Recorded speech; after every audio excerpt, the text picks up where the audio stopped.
1XX News brought to you by your East Bay New Worlds, where you can collect double Flybuys points until September 16. From IRN at midday, I'm Mike Francis. This is indeed the most tragic hour in America's history. The words of US Senator John Warner a short time ago following the deadly terrorist attacks in New York and Washington, D.C.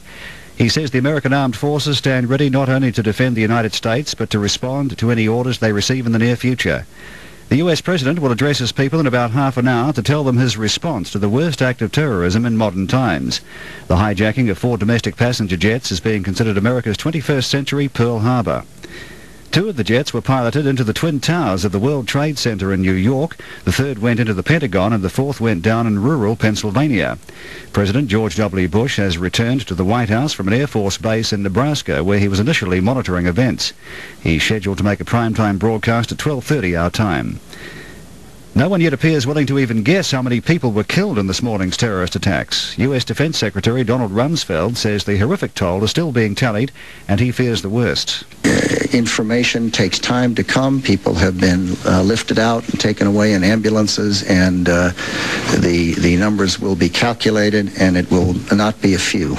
Donald Rumsfeld says an attack this morning on the Afghan capital Kabul was not by the US. The Muslim extremist thought to have masterminded today's mass destruction in America, Osama bin Laden, is based in Afghanistan.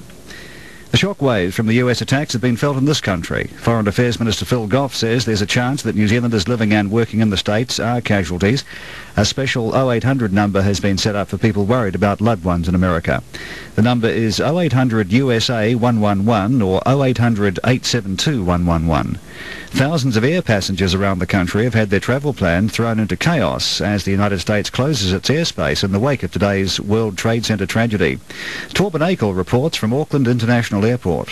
The travel plans of passengers of the Air New Zealand flight to LA that was turned back and those due to depart on another flight to Hawaii later this morning are now in limbo. Passengers from out of town are being bussed to airport hotels to wait for news of when they can leave. Others desperate to get to European destinations are arranging to fly there through Asia. Meanwhile, passengers arriving at Auckland Airport on the flight that was turned back are visibly upset about the New York tragedy as they file through the arrivals lounge. I'm Torben Akel. Telecom is asking people phoning America to keep calls to a minimum. Spokesman Andrew Bristol says the lines between our two countries are overloaded following the World Trade Center tragedy. He says people are also experiencing problems phoning Britain as calls go through the US. The US Embassy in Wellington has released a brief statement thanking all New Zealanders who have paid their respects over the terrorism tragedy. Chargé d'Affaires Philip Wall says the government and public support has been overwhelming.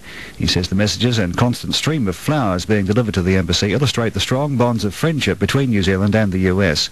Philip Wall says America is reeling over the tragedy. Freedom itself was attacked by a faceless coward. The resolve of our great nation is being tested, but make no mistake, we will show the world that we will pass this test. And our share market has tumbled on the back of the US terror attacks. Trading was delayed for half an hour until 10 a.m. today to give market participants time to absorb what had happened.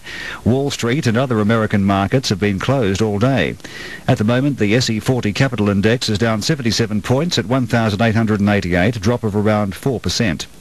Air New Zealand A shares are down 9 cents at 62 cents, while the B shares are down 13 at 76 cents. The dollar's worth 42.79 US cents, 82.54 Australian cents, 51.11 yen and 29.01 pence.